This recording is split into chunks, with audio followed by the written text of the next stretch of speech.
I wasn't planning to buy a new camera. I mean, I didn't need a new camera, but then...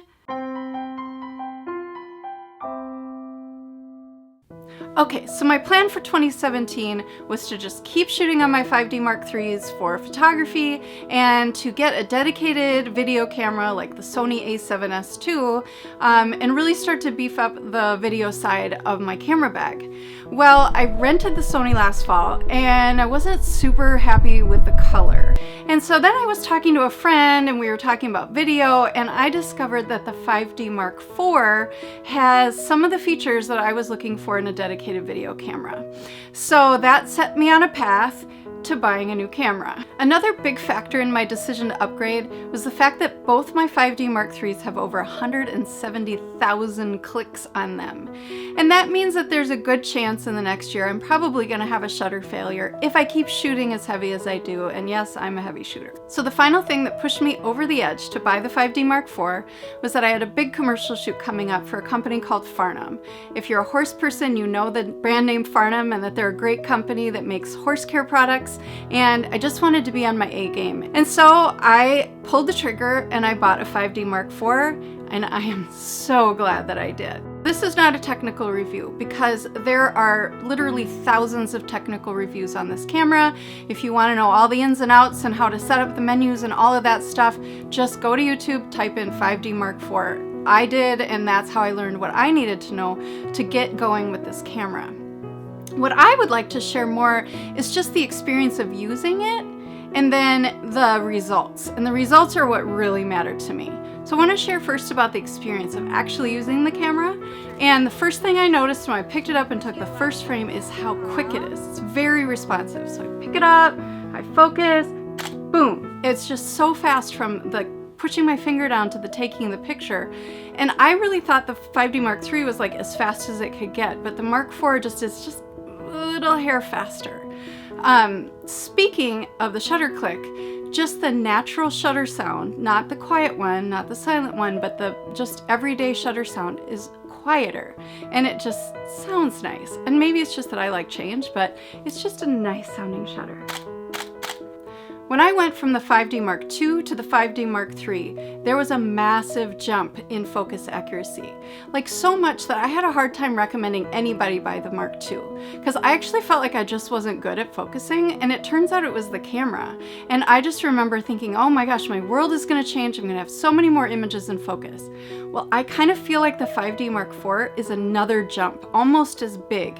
I can actually use my 1.2 lenses at 1.2 and it's accurate. Like, it nails the thing that I wanted to focus, and it's actually in focus, and I'm not even sure how they do that.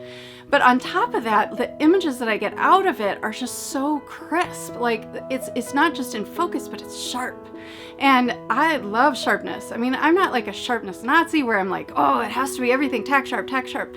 But I really like it when things are in focus that I want to be in focus. Speaking of focus, as an equestrian photographer, I am often asked to photograph horses in motion, and sometimes they're going across and sometimes they're coming at me. And so for a camera to be able to track that focus is super important to me.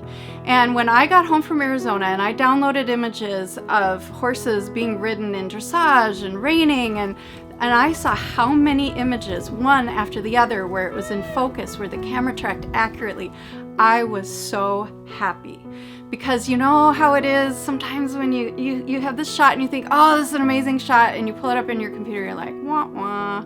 Okay, another piece of experience that's really awesome, and I didn't think I'd really care about this, but apparently I do, is the fact that we have a touch screen. And so I can touch to different menu items. I can also swipe between pictures that are actually on the camera, which kind of took a little getting used to, because I have this tendency to like show people what's on the back of the camera and like touch it and say, well, this won't be like this, or we can do this, or crop this, and I would move the image. So, but to be able to get through menus really quickly and just boom, boom, and not have to scroll through them was Great, it's a time saver. All right, so let's get into the results, the actual images that come out of the camera. I was gonna do this review last week, and then I thought, you know what, I haven't even edited all those pictures from Arizona yet.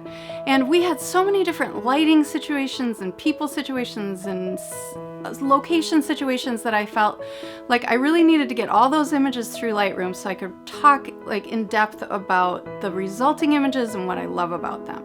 I would say the number one difference is the dynamic range. I've always been just a little jealous of my Nikon friends who can underexpose an image and bring it back and have all of this lovely detail from shadow to highlight.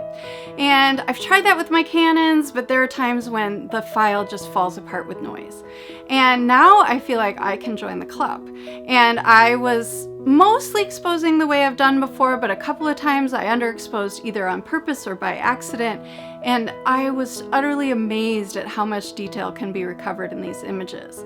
I have always been a person to expose more for the highlights, so I don't want to clip my highlights. I'm willing to just bury the shadows a little bit in order to not clip the highlights, and I'm definitely going to be leaning back in that direction of like giving the highlights lots and lots of room. This next part, I'm having kind of a hard time putting words to it, but I would say that the tones are gentler. Like the transitions from one color and one tonality to the other, just, it feels more creamy. And I'm not a film shooter and I never have been, but I was talking to a friend who was, and I said, you know, would you say that this is a little bit like film in the way that it's a little bit gentler? And she said she would.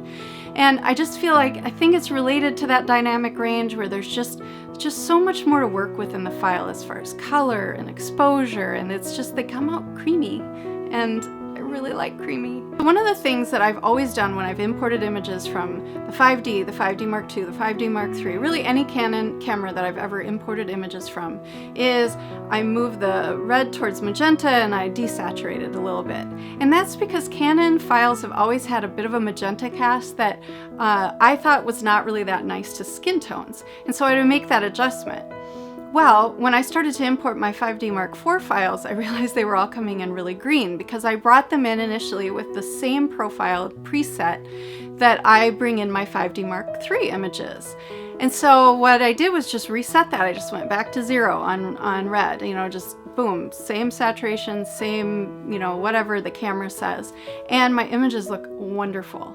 And so I think Canon finally listened to us and they fixed a little bit of that color issue. And finally, high ISO performance. I didn't think this was going to matter anymore because I don't shoot weddings, but honestly there are situations where having the ability to crank up my ISO is going to give me more opportunities to shoot in low light. So I'm kind of going to compare 8000 ISO on the 5D Mark IV with 3200 on the Mark III. I would any day shoot at 3200 with the Mark III because I know that if you print this out, you print it in an album, you put it on a wall, a 3200 ISO image, you're not going to see the noise. And now I can say that about ISO 8000. And here's actually an image I took of my dog Charlie on the bed at ISO 8000, and you can see a little bit of noise in the shadows, but really nothing that's that alarming or that would show when the file is printed. So is the 5D Mark IV a perfect camera? Well, not quite. For one, it takes more batteries. I have GPS turned off, I have Wi-Fi turned off. So it's really sitting just like a 5D Mark III, and I would say I'm getting about 2/3 of the battery life to maybe even half the battery life. So I am gonna need to buy more batteries.